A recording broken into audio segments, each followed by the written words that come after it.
मेला महोत्सव कंपलसरी ए खाइबा जिनिसर तो स्टल निश्चय लगी थाए। आपण माने देखिथिबे आउ मध्य खाई भी थिबे। ए हेउछि मथुरा केक। खाइबा को भारी स्वादिया लागे ना। ऊपर एकदम क्रिस्पी भितर एकदम स्पंजी आउ नरम। आज चलंतु सेई मथुरा केक को अति सहजरे घरे तैयारी करिबा बिना ईस्ट रे। ताहले आपण भिडियोटी को पूरा फुल वॉच करंतु। भिडियोटी भलो लागिले लाइक करिवे, शेयर करिवे। एबे पर्यंत आपण जदि मो चैनल ले नुआ अछंती ताहले सब्सक्राइब करि दियंतु। एबे चलंतु हमर एई सुंदर मथुरा केक रेसिपीटी स्टार्ट करि नबा। नमस्कार, मो रोजालिन आपण माननकु स्वागत करूछि आरएस एनवी होम कुकिंग को। मथुरा केक बनेबा पई एठी मो मेजरिंग गिनारे गोटे गिना दही बा पाखापाखि 200 ग्राम रो दही नेछि। दही एठी मो खट्टा दही नेछि। आपण भी खट्टा दही ही नेबे कारण मथुरा केक बनेबा पई खट्टा दही ही आवश्यक। आउ एठी आपण मोटा दही बा बहलिया दही नेबे, जमार भी पानी दही नेबेनी। तापर एठी मो नेछि मीठा पई चीनी। तो चीनी के मो ग्राइंडिंग करके नै जाइछि। चीनी एठी पाखापाखि 3/4 कप नेछि।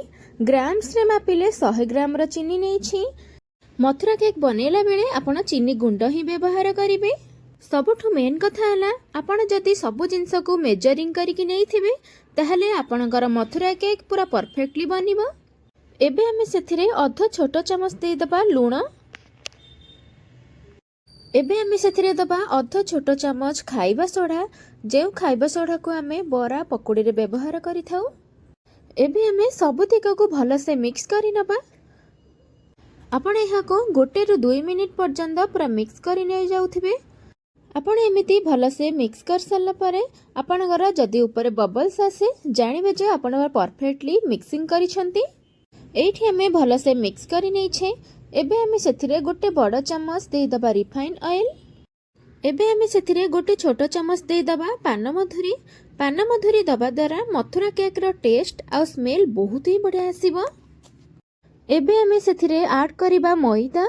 तो मैदा से सेम मेजरिंग गिनारे मु 2 गिना मैदा नै जाउछि।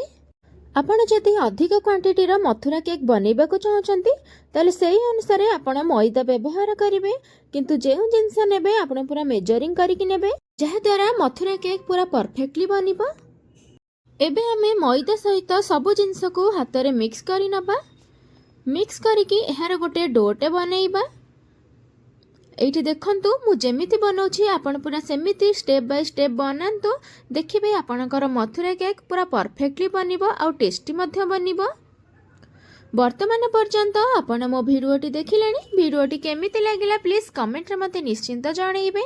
जदि भलो लागिथिबो ताले लाइक करिवे, शेयर करिवे। एबे पर्यंत आपण जदि मो चैनल को सब्सक्राइब करि नाहंती ताले सब्सक्राइब करि दियंतु। तो एठी देखंतु मो मैदा को चकटी की एहार गोटे डोटे बनै आनिछि। देखि पारुथिबे मैदा डोटा केते सॉफ्ट बनिछि। आपण ए मैदा डो चकटिला बेले जमार भी पानी यूज करिवेनी कारण आमे दही यूज करिछे। तो से दही रे ही आमे चकटी नबा। एबे आमे सेथिरे गोटे छोटो चम्मच तेल देकी एहाको आमे आउथिरे चकटी नबा, जहा द्वारा मैदार डो पूरा सॉफ्ट रहिबो आ मथुरा केक पूरा परफेक्टली बनिबो। एठी आपण देखि पारुथिबे मैदा डो को पूरा परफेक्टली चकटी नै छे। एबे आमे 10 ରୁ 15 मिनिट पर्यंत एहाको कवर करि नबा। एठी हमर 15 मिनिट हेई जाइछि। देखि कि जानि पारुथिबे मैदार डो केते सॉफ्ट बनिछि। आपण पूरा एमिति टाइप रो सॉफ्ट करिके चकटिबे।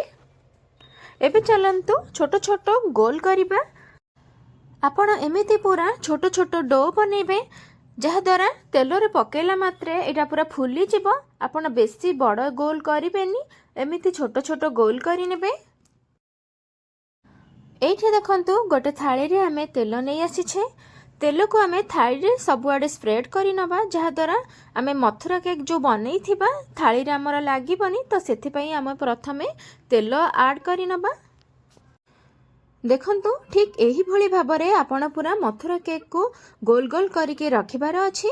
एका थरे के आपण एमिति करिदेले आपनको पूरा सहज हबो पूरा मथुरा केक बनेबा पई। एठी हमर सब मथुरा केक बनि जाइछि। एबे चलंतु आमे मथुरा केक को तेल रे छाणी नबा। पूर्वरु मु तेल को हल्का गरम करि नैथिली। एबे आमे सेथिरे गोटे पर गोटे गढ़ी थिबा मथुरा केक को देई दबा। ଆପଣ ତେଲକୁ ଜମା ହାଇଲି ଗରମ କରିବେନି। ଯଦି ଜୋରରେ ଗରମ କରିନେବେ ଆମର ମଥୁରା କେକ୍ର ଉପର ହେଇଯିବ ତ ଭିତର କଞ୍ଚା ରହିବ। ତ ସେଥିପାଇଁ ଆପଣ ଗ୍ୟାସ୍ର ଫ୍ଲେମ୍କୁ ଲୋ ଟୁ ମିଡ଼ିୟମ୍ ଫ୍ଲେମ୍ରେ ରଖିକି ମଥୁରା କେକ୍କୁ ବନେଇବେ। ତ ଏଇଠି ଆମେ ଗୋଟେ ପରେ ଗୋଟେ ମଥୁରା କେକ୍କୁ ଦେଇ ଦେଇଛେ। ଦେଖିକି ଜାଣିପାରୁଥିବେ ମଥୁରା କେକ୍ ପୁରା ଫୁଲା ଫୁଲା ହେଇଛି। ଏବେ ଆମେ ସବୁ ମଥୁରା କେକ୍କୁ ଟିକେ ଏପଟ ସେପଟ କରିନେବା, ଯେହେତୁ ଆମର ଗୋଟେ ପଟ ସାଇଡ୍ ଟିକେ ଟିକେ ହେଇ ଆସିଲାଣି। ଆପଣ ଏମିତି ଟାଇପ୍ର ମଥୁରା କେକ୍ ଘରେ ଥରେ ଟ୍ରାଏ କରନ୍ତୁ, ଦେଖିବେ ଖାଇବାକୁ ବହୁତ ହିଁ ବଢ଼ିଆ ଲାଗିବ। ଆପଣ ଥରେ ବନେଇବେ ନା ବାରମ୍ବାର ବନେଇକି ଖାଇବାକୁ ଇଚ୍ଛା କରିବେ। ତ ଏଇଠି ଆମର ମଥୁରା କେକ୍ ପୁରା ପରଫେକ୍ଟଲି ହେଇଗଲାଣି। ଏବେ ଆମେ ଏହାକୁ ଛାଣିକି ଗୋଟେ ପ୍ଲେଟ୍କୁ ନେଇ ଆସିବା। ଆପଣ ଯଦି ଆହୁରି ମୋର ନୂଆ ନୂଆ ଭିଡ଼ିଓ ଦେଖିବାକୁ ଚାହୁଁଛନ୍ତି, ପାଖରେ ଥିବା ବେଲ୍ ଆଇକନ୍କୁ ଅଲ୍ ଅପସନ୍ ପ୍ରେସ୍ କରନ୍ତୁ, ଯାହାଦ୍ୱାରା ଆପଣ ପାଖକୁ ଫାଷ୍ଟ ନୋଟିଫିକେସନ୍ ଯିବ ହେରି ଆପଣ ମୋର ନୂଆ ନୂଆ ରେସିପି ପ୍ରଥମେ ଦେଖିପାରିବେ। ଏବେ ଆମେ ଆଉ ଗୋଟେ ଥର ଗୋଟେ ପରେ ଗୋଟେ ମଥୁରା କେକ୍କୁ ଦେଇଦେବା। ଏଇଠି ଆମର ମଥୁରା କେକ୍ ହେଇ ଆସିଲାଣି। ଆମେ ଏବେ ମଥୁରା କେକ୍କୁ ଛାଣି ନେବା। ଆପଣ ଏମିତି ମଥୁରା କେକ୍କୁ ଛାଣିକି ଚିନି ଗୁଣ୍ଡରେ ଦେଇଦେବା। ଏଇଠି ଦେଖନ୍ତୁ ମୁଁ ଚିନିକୁ ଗ୍ରାଇଣ୍ଡିଙ୍ଗ କରିକି ପେଷ୍ଟ ବନେଇ ନେଇଛି। ଏବେ ଆମେ ଗରମ ଗରମ ମଥୁରା କେକ୍କୁ ଚିନି ଗୁଣ୍ଡରେ ଦେଇଦେବା, ଯାହାଦ୍ୱାରା ମଥୁରା କେକ୍ ସହିତ ଚିନି ଗୁଣ୍ଡ ଭଲସେ ସେଟଅପ୍ ହେଇଯିବ, ଖାଇବାକୁ ବହୁତ ହିଁ ବଢ଼ିଆ ଲାଗିବ। ମୁଁ ଯେମିତି ମଥୁରା କେକ୍ ବନେଇଛି ଆପଣ ପୁରା ଠିକ୍ ସେମିତି ହିଁ ଘରେ ଥରେ ଟ୍ରାଏ କରନ୍ତୁ, ଦେଖିବେ ଖାଇବାକୁ ମଥୁରା କେକ୍ ବହୁତ ହିଁ ଟେଷ୍ଟି ଲାଗିବ। ତ ଏଇଠି ଆମର ମଥୁରା କେକ୍ ପୁରା ପରଫେକ୍ଟଲି ବନିଯାଇଛି। ଆପଣଙ୍କୁ ମୁଁ ଏଇଠି ଚେକ୍ କରିକି ଦେଖେଇ ଦେଉଛି, ଦେଖିପାରୁଥିବେ ମଥୁରା କେକ୍ କେତେ ପରଫେକ୍ଟଲି ବନିଛି। ଉପରୁ କ୍ରଞ୍ଚି, ଭିତରୁ ସଫ୍ଟ ଆଉ ସ୍ପଞ୍ଜି ବନିଛି। ଆପଣଙ୍କୁ ମୋର ଏହି ମଥୁରା କେକ୍ର ଭିଡ଼ିଓଟି ଯଦି ପସନ୍ଦ ଆସିଥିବ ନିଶ୍ଚୟ ଗୋଟେ ଲାଇକ୍ ଆଉ ସେୟାର କରିବେ। ଆଉ ଆପଣ ଏହି ମଥୁରା କେକ୍ କେମିତି ବନେଇଲେ ଆଉ କେମିତି ଆପଣଙ୍କର ବନିଲା ମୋତେ କମେଣ୍ଟରେ ନିଶ୍ଚୟ ଜଣେଇବେ। ରହୁଛି, ଧନ୍ୟବାଦ।